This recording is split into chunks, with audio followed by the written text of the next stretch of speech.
Back then when I posted my selfie, I had a TERF reach out to me, shaming me for not fulfilling the beauty expectations, the harmful beauty expectations that society has for women. They hate being women. Something that I wanted to talk about is how women actually become TERFs, how they're being radicalized by TERFs. I'm leading up to something that is like a problem that I see, especially a lot of masked non-binary people talk about, how they are experiencing basically the repercussions of like that dangerous rhetoric of TERFs being like all men are inherently evil because they are born male and it's like in the DNA and it's like the testosterone, which basically just like excuses the crimes of dangerous cis men and just makes it something natural. Like the crimes, like the societal issues of like the patriarchy are just something biological. Women are inherently inferior and weaker, and men exploit that because it's just testosterone and natural DNA. Testosterone is making them aggressive, downplaying all of like the systemic issues and just, you know, making it about testosterone, about hormones. So yeah, I saw this TikTok and I thought it might be interesting to talk about. 3 transphobic arguments to be aware of so you don't fall down the alt-right pipeline. 3 transphobic arguments I want you to know now so you don't fall for them later, because this is the hot topic gateway into conservatism for women. Just to be clear, it's the Nazi kind of conservatism as well. Remember, divide and conquer is the name of the game, so don't be divided. First thing transphobes are is they're gender essentialists. So they will tell you men are inherently bad and evil and it's in their DNA, and women by contrast are good and fragile and precious. And it's the same logic as like, oh, women are more sensitive and nurturing, which is why they should stay at home. It's bullshit because women are not inherently anything. Women are human beings with free will, and idolization is just dehumanization with better PR. I as a woman have capacity for evil, which makes my choice to be good that much more important. Number 2 thing, and you will notice if you listen to TERFs long enough, is that they hate being women. They have a lot of internalized misogyny. They think being a woman is about pain and suffering. The attitude that women are predestined, which is also like something that they weaponize against us. Oh, we don't have a uterus. We don't have like, I don't know, endometriosis or something, and we don't have like pain, and we're getting invalidated in the doctor's office because we're female and nobody listens to us. Like these are like the arguments that they're using in order to claim that trans women aren't women, because we might suffer from transphobia and misogyny and so on, but we don't suffer in the right way. We don't suffer like females do, which is like a main talking point of TERFs, being like, oh, you don't experience proper misogyny. You don't know what it's like to be a real woman and deal with all of the pain, which basically gives the power to define what a woman is to abusive men, letting abusive men dictate what women are by causing the suffering and like reducing women to suffrage, which is like, you don't have period cramps, you don't know what that is like, you don't have a womb.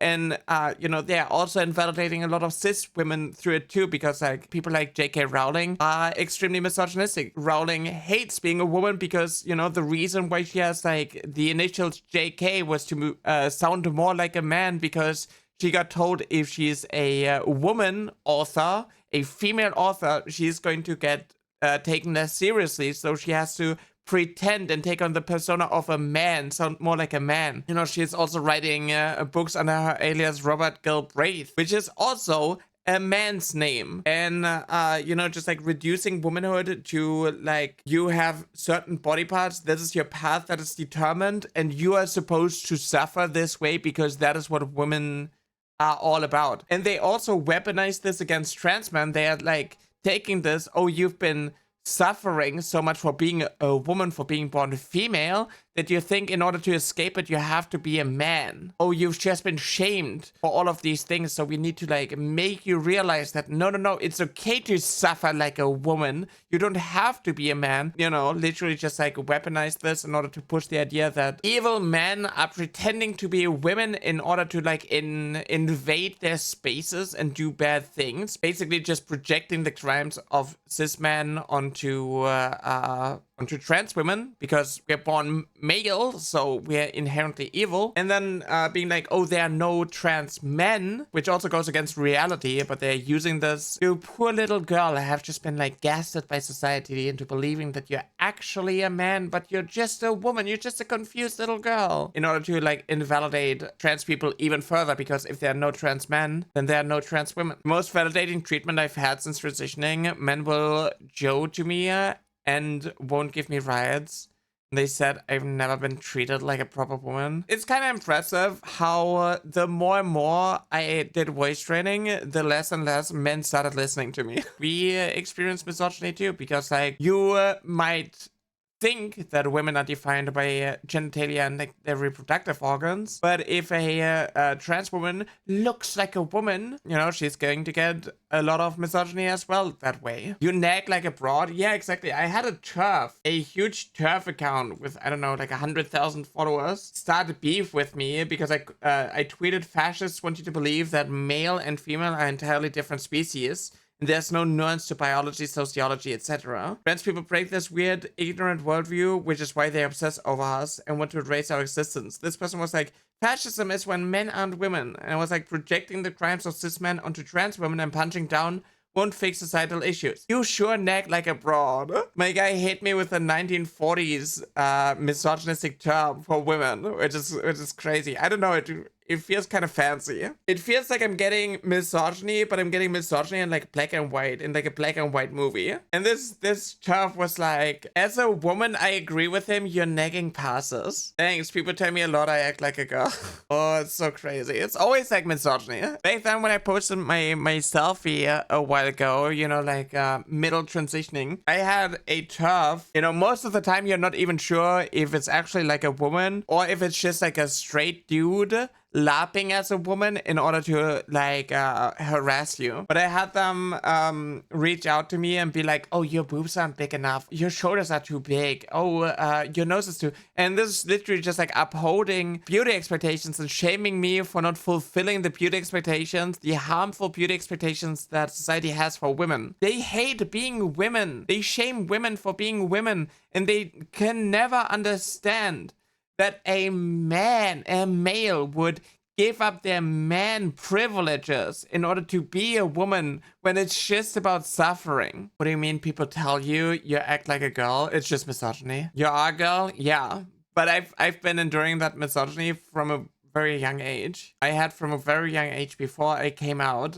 People tell me that I'm emotional like a girl. I talk like a girl. I act like a girl. Transaffirming misogyny. It's the same with like, you know, continuously getting mean girl. When I was getting shamed for my voice by a another vtuber, asked my mom to listen to a clip of the quote-unquote femme voice with zero context and ask, is this a man or a woman voice? And she immediately said, that's a man, haha. And I replied with, this is just sad, not gonna lie, there are plenty of cis women who are struggling because their voice doesn't fulfill societal norms. The amount of femme VTubers who have spoken up about this is insane because not every woman sounds like an anime girl. The reason why people call me a femboy is because I have a feminine voice. And it's Valorant, so they don't believe that women exist. And I had plenty of women reach out to me and be like, hey, you know, I struggle with that too. I've been transvestigated. It's just happens. I know what it's like. I can see it, you know, like obviously it hits harder when you're trans because, you know, it brings up a lot of like basically trauma and struggles, and you're like, oh, I'm just not trying hard enough. I'm getting this treatment because I'm not trying hard enough. I just don't sound like a female, so they put me into the they-them category. I should be thankful, I should be on my knees that I'm not getting like straight up he-him. Oh, I'm so thankful that they are just othering me using gender-neutral pronouns. But yeah, so obviously it just, you know, they hate being women. It's misogyny. Okay, what is the third transphobic argument? I went on a little tangent here. To suffer and men are predestined to make us suffer is a very defeatist attitude. It means that you can never see a future without misogyny in it. And the number 3 thing, and this is the stupidest argument, they will tell you that cis men are pretending to be trans women to go into women's bathrooms. Men just simply don't need to do all of that. This is stranger danger rhetoric, which is based around this fear of like, oh, strangers are the most dangerous thing to your child or to you, when it's statistically not true. Abusers are more likely to be people that you already know, which is bleak. I'm sorry, but that is the truth. Abusive men simply don't need to go to that effort. Trans women are our sisters, they're our allies, and a world where a trans woman is free and safe to express herself and her gender presentation as she wants to is a world where all women get to do that. I also saw, you know, a bunch of TikToks of people, of cis women getting like transvestigated and then having people demand that they prove that they are real women. And we all know what that means. We all know what that proof looks like, right? We Are you know. a femboy, Clove? No, I'm a woman. Wait, were you born female? Yeah, we need some proof. You want my birth certificate? Ah, no. No, I mean different proof. Yeah, he wants to see it. You got a... We all know what the proof refers to. And then these toughs, they're just like, oh, that is just like what has to be done. So the good men protect us fragile women from the evil men who are cosplaying as women and going into the bathrooms. That is their rhetoric. And these are like the things that like J.K. Rowling is also pushing. It's like, oh, decent men don't go into the women's restroom. So if a man goes into, or like someone that you think is a man goes into the women's restroom, then you can do anything you want. You can beat them up, you can stalk them, harass them, photograph them, dox them. Everything goes because this evil person that you think is a man wanted to pee in a public restroom, and they think it's just about protecting women. Young girls experience transphobia as well. We saw that with that one airline. Queer girl 15 traumatized after airport security made her strip to prove she's female. If you don't fulfill the expectations for women, then anything goes. If you're a woman with short hair, don't be surprised that a man demands to see your genitalia. And J.K. Rowling is like funding these things with like $1 billion. I was in the open women's showers out in the sandbox and someone was getting bullied for being trans. A cis woman, not me, sitting right there. They really just can't tell. No, they can't. It's just if you don't meet the beauty expectations, or, you know, if you don't fit into a random person's worldview of what a man, what a woman has to look like, then you are being considered trans. When a cis woman is like obese or like a butch lesbian or something, they're going to get referred to as a man in order to like invalidate their womanhood, because like women have to be like, you know, subservient, quiet, small, fragile little things. And if you break out of that box, then you're just a man, you're other. That is something that they are always saying. And now they are literally just using the label trans. They're just like referring to like women that are, you know, like cis women who are supportive of trans rights, for example. No, they must be trans. They must secretly be a man. You're saying that you're female and you're a woman? Prove to us that you're actually female. Everybody